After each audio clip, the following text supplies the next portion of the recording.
Welcome to Bala cars. இப்போ நீங்கள் பார்க்க போகிற கார் பார்த்தீங்கன்னா மாருதி சுசுகி ஆம்னி அப்படிங்கிற காரை பற்றி தான் பார்க்க போகிறோம். வாங்கி வீடியோக்குள்ளே போகலாம். இந்த கார் பார்த்தீங்கன்னா மாருதி சுசுகி ஆம்னி மாடல் பார்த்தீங்கன்னா 2009 மாடல்.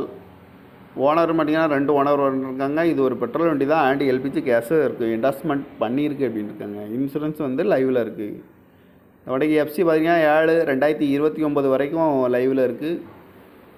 காரோட ப்ரைஸ் என்ன சொல்கிறாங்கன்னா 2 லட்ச ரூபா சொல்கிறாங்க. ரேட் குறைக்கணும்னு சொல்லியிருக்காங்க. குறைச்சி பேசி இந்த காரை பைப்பிங்கன்னு சொல்லியிருக்காங்க.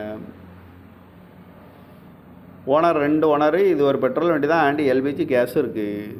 TN 5280-33 அப்படிங்கிற நம்பரில் தான் இந்த கார் இருக்குது அப்படின்னு இருக்காங்க. எல்பிஜி இன்வெஸ்ட்மெண்ட் இருக்குன்னு இருக்காங்க. இன்சூரன்ஸ் வந்து லைவில் இருக்குது. எஃப்சி பார்த்தீங்கன்னா 7/2029 வரைக்கும் எஃப்சி எடுத்திருக்கு அப்படின்னு இருக்காங்க. அந்த காரோட ப்ரைஸ் என்ன சொல்கிறாங்கன்னா 2 லட்ச ரூபா சொல்கிறாங்க. ரேட்டு குறைக்கணும்னு சொல்லியிருக்காங்க. குறைச்சி பேசி இந்த காரை பைப்பிங் தான் சொல்லியிருக்காங்க. இந்த மாதிரி கார் வீடியோக்கெலாம் பாலா கார் சேனலில் சப்ஸ்கிரைப் பண்ணிச்சுக்கோங்க. தேங்க்யூ ஃபார் வாட்சிங்.